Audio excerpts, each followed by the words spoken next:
यहाँ एक अन्तर्जातीय प्रेम कथाको लामो रूप प्रस्तुत गरिएको छ, जसले सामाजिक सन्दर्भ, प्रेमको सङ्घर्ष र अन्ततः सफलताको कथा बोकेको छ।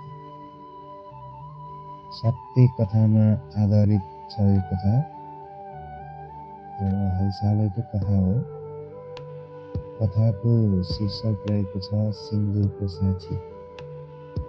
अन्तिमसम्म सुनिदिनुहोला। धन्यवाद।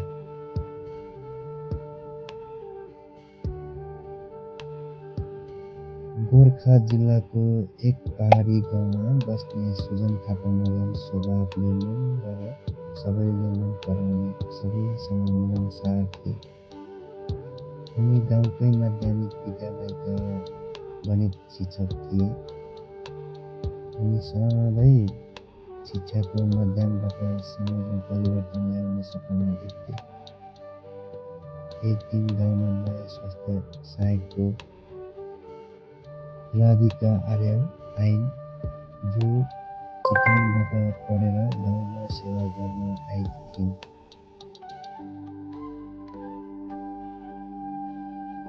सुरुमा त बोलचाल मात्र थियो, तर विद्यालयको स्वास्थ्य कार्यक्रम र गाउँको विविध कार्यक्रममा सँगै काम गर्दा उनीहरू बीचको दूरी क्रमश नजिकिँदै गयो।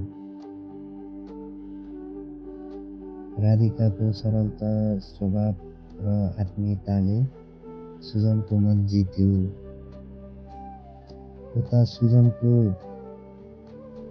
इमान्दारिता र समाजप्रतिको योगदानले राधिकालाई प्रभावित बनायो।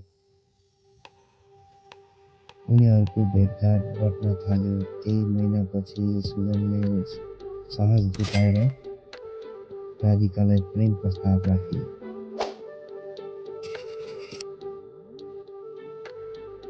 राधिकाले धेरै समय सोचिन्।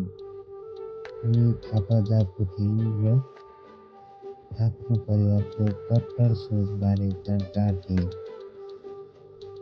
तर सुजनको प्रेम साँचो देखेर उनले स्वीकार गरे।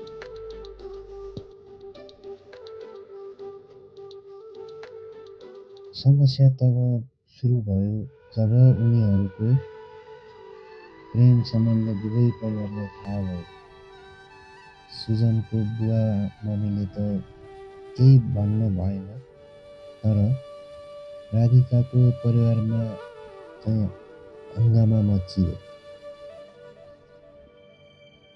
बाहुन घरकी छोरीले मगर केटा मन पराउनु भन्दै उनका बुवा रिसाएर आमाले आँखाभरि आँसु पारिन्। राधिकालाई घरबाट निकाल्ने धम्की दियो। समाजले पनि उनीहरूलाई हेप्न थाल्यो। स्कुलमा पनि गफगाफ सुरु भयो।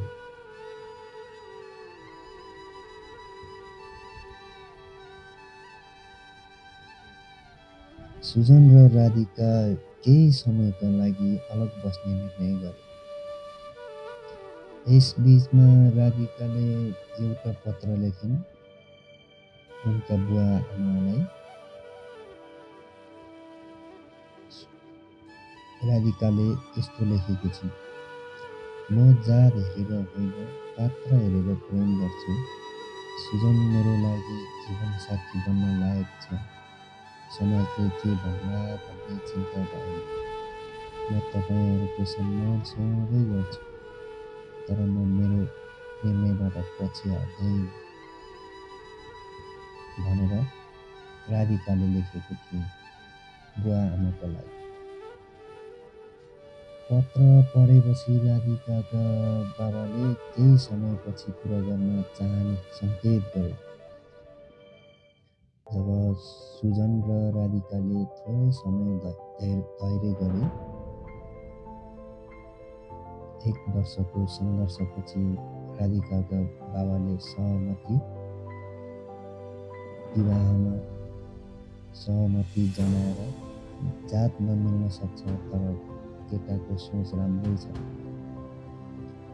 समाज बदलिनै पर्छ राधिकाको घरमा सदा आत्मीय विवाह भयो।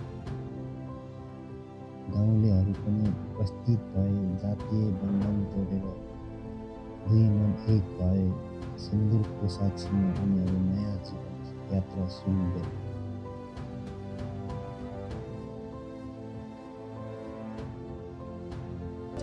सिन्दुरको साक्षी केवल प्रेम कथा हो। यो समाजको पुरानो सोचमा चोट पुर्याउने कथा हो, जहाँ प्रेमले, धैर्यले र आत्माबलले जातीय भेदभावलाई हराउँछ। धन्यवाद। आजलाई यति नै। तपाईँहरूलाई कथा कस्तो लाग्यो कमेन्ट गर्नुहोला, सब्सक्राइब पनि गरिदिनु होला।